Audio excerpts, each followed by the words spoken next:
Hello दोस्तों, मैं आशीष और आप सभी का स्वागत करता हूँ मेरे चैनल पे। तो मैं आज आपको बताने वाला एक बहुत ही इंटरेस्टिंग डिग्री के बारे में, जो कि बहुत कम बच्चों ने आपने सुना होगा। बट ये बहुत ज़्यादा फ्यूचर में डिमांडिंग होने वाला है, इसीलिए मैं आज ये वीडियो बना रहा हूँ आपके लिए।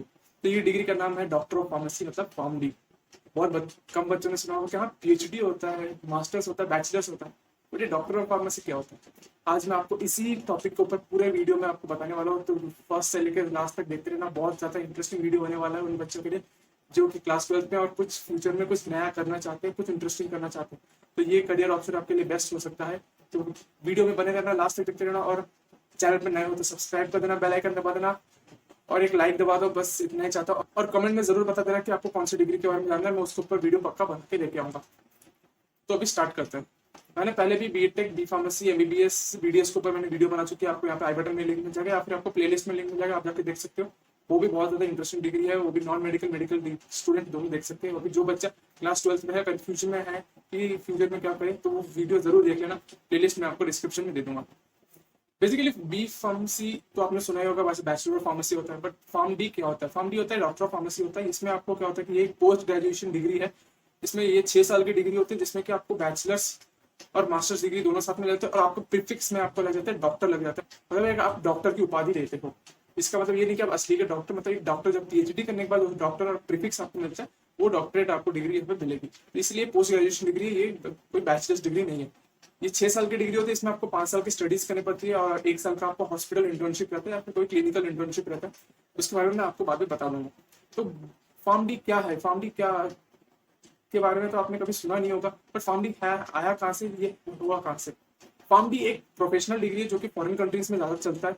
जैसे कि यूएसए हो गया, कनाडा हो गया, ऑस्ट्रेलिया हो गया, वहाँ पे फार्म डी डिग्री बहुत ज्यादा चलता है। यूरोपियन कंट्रीज में भी ज्यादा चलता है, क्योंकि उनके वहाँ पे जो स्पेशलाइजेशन होता है उनका बैचलर ऑफ फार्मेसी नहीं होता, फार्म डी ज्यादा चलता है। और जो बच्चा इंडिया में पढ़ के या फिर कोई हमारे जैसे एशियन कंट्रीज में पढ़ के जाके वहाँ पे जॉब करता है, तो उनको वहाँ पे एक्स्ट्रा 2 साल की पढ़ाई करनी पड़ती है। उसके बाद जाके उनको जॉब मिलता है। डायरेक्ट बैचलर्स के बाद जॉब नहीं मिलता है। तो इसीलिए फार्म डी एक नया कोर्स इंट्रोड्यूस किया गया गवर्नमेंट ऑफ इंडिया की तरफ से, ताकि जो बच्चा फार्म डी कर ले तो डायरेक्ट जाके वहाँ पे जॉब कर सके, उनको एक्स्ट्रा वहाँ पे पढ़ाई ना करना पड़े। ठीक है, तो इसी के लिए गवर्नमेंट ऑफ इंडिया ने ये 2008 में फार्म डी कोर्स एक इंट्रोड्यूस किया था, कि ये बच्चों के लिए इजी हो जाए कि इंडिया में पढ़ के वो जाके फॉरेन में जॉब कर सके। इसी के लिए हुआ था। और इंडिया में क्लिनिकल प्रैक्टिसेस को थोड़ा सा बूस्ट कर सके या फिर हाई कर सके, इसीलिए भी ये कोर्स इंट्रोड्यूस किया गया था। ये कोर्स पीसीआई से रेगुलेटेड है, मतलब जैसे बी फार्मेसी भी पीसीआई से रेगुलेटेड है, ये भी पीसीआई से रेगुलेटेड है।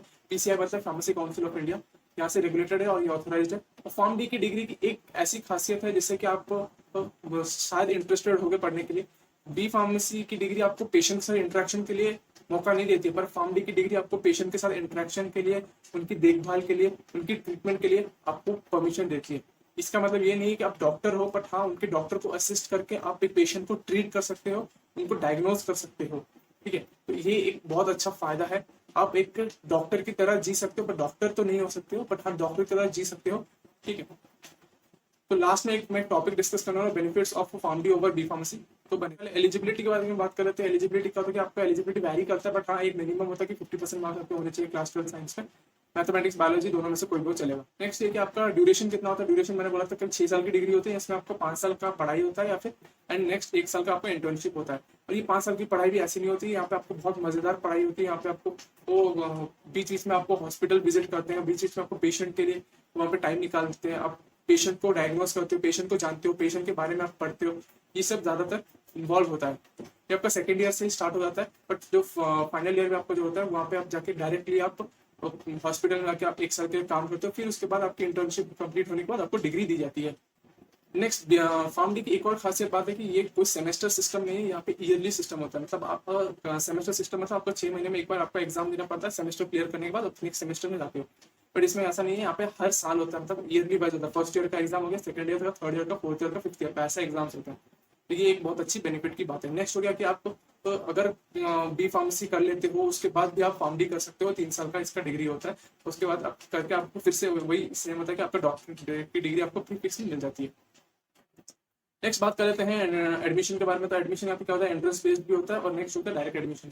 इंडिया में ये ज्यादा पॉपुलर नहीं हुआ है, थोड़े बहुत कॉलेजेस में है, गवर्नमेंट कॉलेजेस इसमें आपको बोल सकता हूँ कि बहुत ज्यादा ही कम गवर्नमेंट कॉलेजेस हैं। बट हाँ, जो तो प्राइवेट कॉलेजेस है इसको अडेप्ट कर रहे हैं, इस कोर्स को इंट्रोड्यूस करके अपने मतलब स्टूडेंट्स को अवेलेबल कर रहे हैं। तो ये आप जाके चेकआउट कर सकते हो, बट मैं आपको कुछ एंट्रेंस एग्जाम के बारे में बता दूंगा। तो अभी बात करते हैं कुछ एंट्रेंस एग्जाम्स के बारे में, जिस जब आप उसको देख के आप फार्मडी की डिग्री कर सकते हो। तो एंट्रेंस एग्जाम कौन कौन से होते हैं? पहले हो गया हमारा EMCT हो गया हमारा तेलंगाना आंध्र प्रदेश के लिए, नेक्स्ट हो गया हमारा MUOET हो गया हमारा मणिपाल यूनिवर्सिटी, नेक्स्ट हो गया हमारा NIM-SCE हो गया, नेक्स्ट GPAT हो गया, नेक्स्ट MET हो गया, नेक्स्ट हो गया BBCET हो गया, नेक्स्ट हो गया SRM JEE, फिर NIPE और JEE, नेक्स्ट हो गया MHT CET महाराष्ट्र के लिए, नेक्स्ट हो गया GUJ CET हमारा हो गया गुजरात के लिए, नेक्स्ट हो गया दयानंद सागर यूनिवर्सिटी एडमिशन टेस्ट हो गया, नेक्स्ट हो गया VELS। तो ये एक एंट्रेंस एग्जाम हो गया। तो मैंने आपको ये कुछ एंट्रेंस एग्जाम के बारे में बता दिया, आप जाके इसमें चेकआउट कर सकते हो। कौन से स्टेट वाइज भी थोड़े बहुत एग्जाम्स होते हैं, आप उसको भी जाकर रेफर कर सकते हो। तो अभी बात कर लेते हैं कुछ टॉप कॉलेजेस के बारे में जहाँ पे कि आपको फार्मडी की डिग्री मिलती है। तो कुछ टॉप कॉलेजेस में आपको थोड़े बहुत ही मतलब मैंने 3-4 ही गवर्नमेंट कॉलेजेस से ढूंढ पाया हूँ, कुछ ज़्यादा प्राइवेट कॉलेजेस में ही आपको इसमें एडमिशन मिलेगा। ठीक है, तो पहले आता है हमारा कृपानिधि ग्रुप ऑफ इंस्टीट्यूशन हमारा बैंगलोर में, नेक्स्ट हो गया चंडीगढ़ ग्रुप ऑफ कॉलेज हमारा हो गया मोहाली में, नेक्स्ट हो गया हमारा RK यूनिवर्सिटी की हमारा हो गया राजकोट में, नेक्स्ट हो गया Vels Institute of Science Technology and Advance Studies हमारा हो गया ये चेन्नई में, next Bharat Institute of Technology Meerut में हो गया, नेक्स्ट हो गया संस्कृति ग्रुप ऑफ इंस्टीट्यूशन हमारा हो गया हैदराबाद में, नेक्स्ट हो गया आचार्य इंस्टीट्यूट ऑफ टेक्नोलॉजी हमारा बैंगलोर में हो गया, नेक्स्ट हो गया JSS कॉलेज ऑफ फार्मेसी हमारा होगा ऊटी में, next Goa college of pharmacy हमारे होगा पणजी में, और ये गोवा कॉलेज ऑफ फार्मेसी हमारे गवर्नमेंट कॉलेज है, नेक्स्ट हो गया government college of pharmacy Amravati हमारा हो गया, नेक्स्ट हो गया Andhra university of pharmaceutical science, एक गवर्नमेंट कॉलेज होगी, ये विशाखापट्टनम में है। तो मैंने आपको लास्ट के जो 3 कॉलेजेस बताए वो थोड़े गवर्नमेंट कॉलेजेस हैं, बाकी सब प्राइवेट कॉलेजेस हैं। तो अगर आपको कहीं पे इंटरेस्टेड है, आप अगर इसके बारे में थोड़ा बहुत रिसर्च कर सकते हो, कॉलेजेस के बारे में थोड़ा बहुत रिसर्च कर लेना। मैं फ्यूचर में भी आपको कॉलेजेस के बारे में डिटेल वीडियो बना के ले आऊँगा, यहाँ पे आपको कौन कौन से डिग्रीज मिलते हैं। तो अगर आपको इंटरेस्टेड है तो आप जाके चेक कर सकते हो उस कॉलेज के बारे में, उसकी क्या रेपुटेशन है, उसकी रैंकिंग क्या है, और जाके कंप्लीट चेक कर सकते हो, उसके बाद एडमिशन कर सकते हो। तो अभी बात कर लेते हैं कुछ फीस स्ट्रक्चर के बारे में। फीस कितनी होती है यहाँ पे? तो फीस यहाँ पे थोड़ी बहुत हाई होती है, मैं आपको कंपैरेटिबल बोलूँ, क्योंकि इसमें गवर्नमेंट कॉलेजेस नहीं होते हैं, तो आपकी फीस थोड़ी हाई ही रहेगी। प्राइवेट कॉलेजेस हाई चार्ज करते हैं, बट हाँ क्वालिटी ऑफ एजुकेशन भी वैसे ही हाई रहती है। नेक्स्ट हो गया कि आपको फीस कितनी होती है, तो 1 to 4 lakh rupees per annum आपकी वैरी करती है कॉलेज टू कॉलेज, बट मैंने आपको रेंज बताया कि 1 to 4 लाख रुपीज आपकी रहती है। अब बोलोगे तो बहुत ज्यादा महंगा है, बट हाँ बहुत ज्यादा महंगा है, पर वर्थ इट भी है आपको फ्यूचर में। आपको इसमें मैं आपको भी बताऊंगा करियर ऑप्शंस क्या क्या होते हैं, तो उसमें आपको पता चल जाएगा क्या क्या। तो नेक्स्ट बात कर लेते हैं करियर ऑप्शंस। करियर ऑप्शंस में ज्यादातर हम लोग बात करेंगे अभी जॉब के बारे में। बात कर लेते हैं कहाँ पे आप जॉब कर सकते हो, जॉब सेक्टर्स कौन कौन से हैं। तो यहाँ पे हॉस्पिटल फार्मासिस्ट आप बन सकते हो, नेक्स्ट हो गया clinical pharmacist and retail pharmacist भी आप बन सकते हो, नेक्स्ट हो गया आप ड्रग इंस्पेक्टर के लिए भी एलिजिबल हो इसमें, नेक्स्ट हो गया आप फार्माको विजिलेंस कर सकते हैं, आप किसी भी टेक कंपनीज या फिर मेडिकल कंपनी में आप जाके जॉब कर सकते हो। नेक्स्ट हो गया मेडिकल रिप्रेजेंटेटिव बन सकते हो, फिर R&D में भी आप जा सकते हो। नेक्स्ट हो गया प्राइवेट एंड गवर्नमेंट हॉस्पिटल्स में तो आप जॉब कर सकते हो, किसी भी डॉक्टर के अंडर आप रह के काम करके सीख सकते हो, अपने प्रोफेशनल को डेवलप कर सकते हो। नेक्स्ट हो गया आप फॉरेन कंट्रीज में भी आके आप जॉब कर सकते हो, एलिजिबल हो। नेक्स्ट हो गया आप फार्मास्यूटिकल कंपनीज में आके हायर पोजीशन में आप जॉब कर सकते हो, R&D क्वालिटी एश्योरेंस, ज़्यादा क्लिनिकल जॉब्स आपके जो होते हैं वो कर सकते हो। नेक्स्ट अपनी खुद की बिजनेस ग्रो कर सकते हो, खुद का ब्रांड बना सकते हो, खुद एक फार्मास्यूटिकल कंपनी खोल सकते हो, उसको ग्रो कर सकते हो, उसको बढ़ा सकते हो। नेक्स्ट हो गया आप ड्रग कंट्रोल एडमिनिस्ट्रेशन में जॉब कर सकते हो। फिर नेक्स्ट लास्ट में आता है हमारा कॉलेज के प्रोफेसर बन सकते हो या फिर लेक्चरर बन सकते हो। तो मैंने ये कुछ टॉप करियर ऑप्शंस बता दिए हैं आपको, आप जाकर इसमें सिलेक्ट कर सकते हो अगर आपने फार्मडी की डिग्री कर ली है तो इसमें पे स्केल स्टार्टिंग में थोड़ा बहुत कम रहता है, और पे स्केल्स के बारे में लास्ट में आपको बता दूंगा। मैंने स्टार्टिंग में आपको बताया था benefits of Pharm D over B pharmacy के बारे में, तो अभी मैं आपको उसी के बारे में एलाबोरेट करने वाला हूँ, पूरी डिटेल में बताने वाला हूँ क्या क्या होते हैं इसमें। तो पहले आप जान लो कि अगर आपको डॉक्टरेट की डिग्री चाहिए किसी भी बैचलर्स डिग्री के बाद, तो आपको क्या करना पड़ता है।